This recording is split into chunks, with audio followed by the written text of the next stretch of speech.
was a quiet flight. Later found out in some investigations and hearings that it was actually a girl. You know, you really couldn't tell. We checked arms or legs, you know. There's no bullet wounds.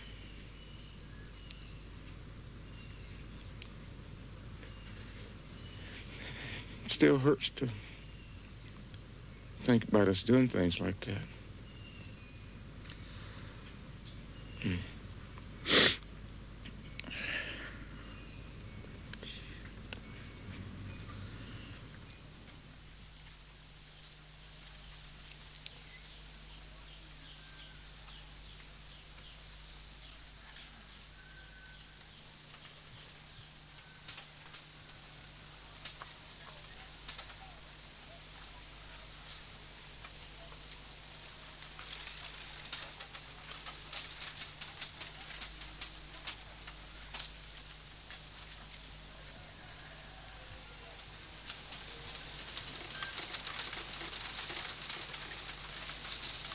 Thì tôi chợt nghe tiếng chị tôi có la. Trong nhà tôi đi nhìn ra thì tôi thấy chị Mùi tôi lúc đó là 14 tuổi. Trên người vậy một thằng Mỹ nó đang đè chị. Trên người chị không còn mặc cái quần áo mà nữa.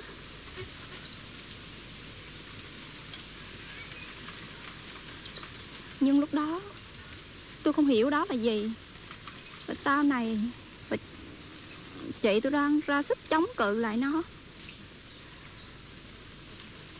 Và sau đó thì bọn Mỹ đã bắn luôn. Sau đó thì bọn Mỹ đứng lên,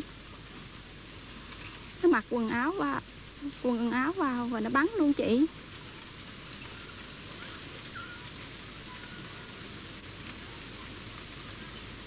Không bao giờ. Mỹ ơi là Mỹ.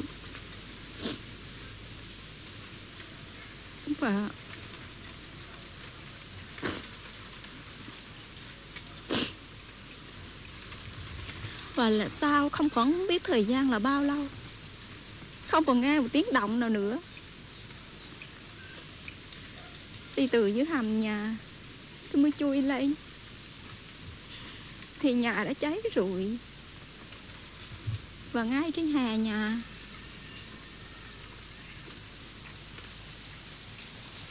những người thân của tôi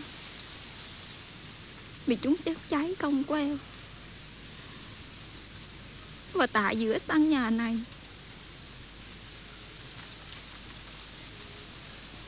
mẹ tôi và đứa em 7 đang ôm đứa em tay vẫn còn ôm em, đứa em 7 tháng của tôi bị chúng chắc đồ đốt mà chỉ bị cháy nửa thân người. Lúc đó tôi không còn biết gì nữa, chỉ biết đứng bên mẹ mà khóc.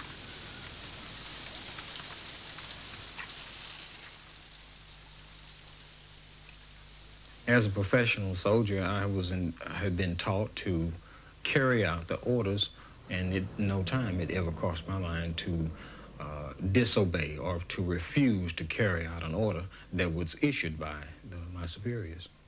So if one of your men had refused to shoot, what would have happened to him? What would you have said to him? If one of my men had refused to shoot, I shudder to think what have been the repercussions, because it's hard to say now what I would have done.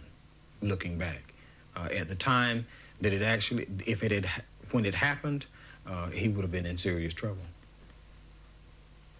What kind of trouble? He could have faced court-martial. He could have been shot on the spot for refusing an order in face of the enemy, in face of hostile fire. Someone refuses to carry out an order, he's in trouble. But there was no hostile fire.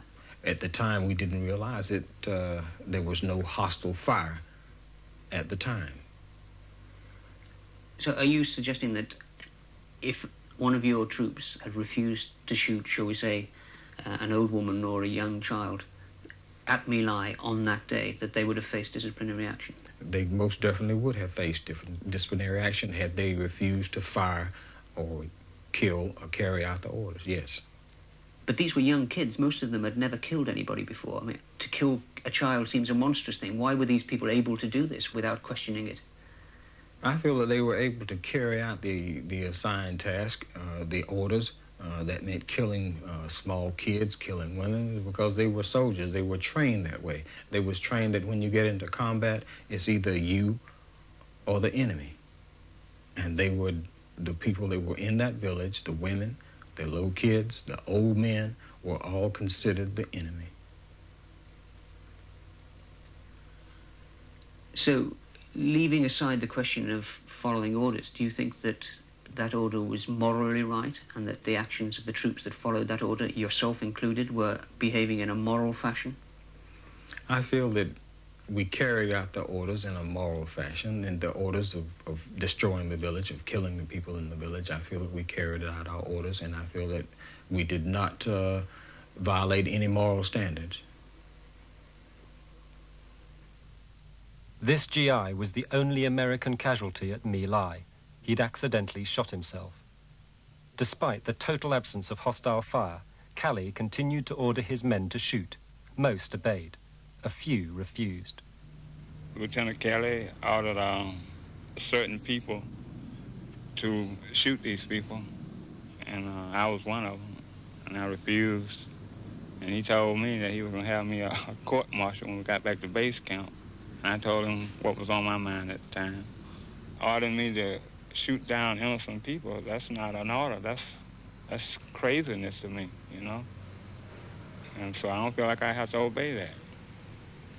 And if you want to court-martial me, you do that. If you can get away with it.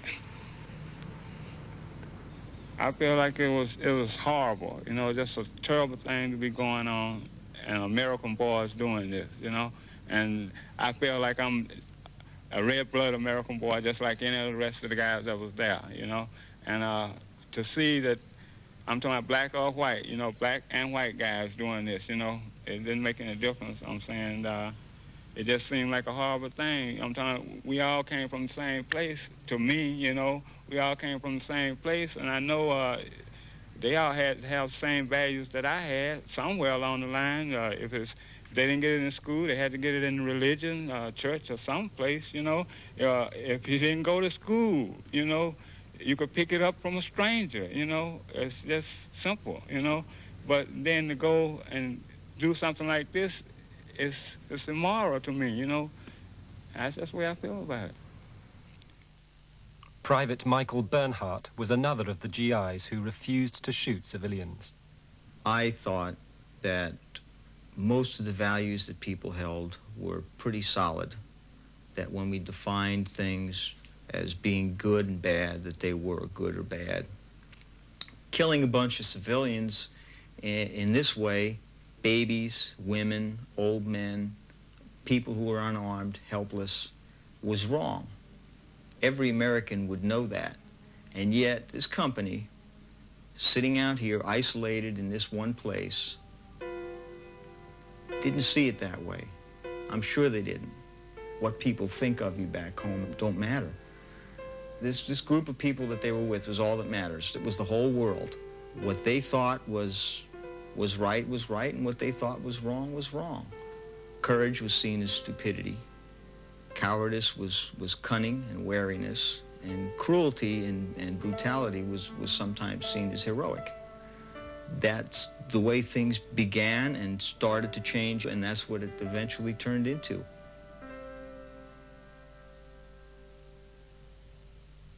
By 11:30, when Charlie Company broke for lunch, they had killed around 400 people. Newspapers in America hailed a significant victory, with many enemy dead. For over a year, what really happened at My Lai remained hidden from the outside world. Gentlemen, it was late in April 1968 that I first heard of Pinkville and what allegedly happened there. I received that first report with some skepticism.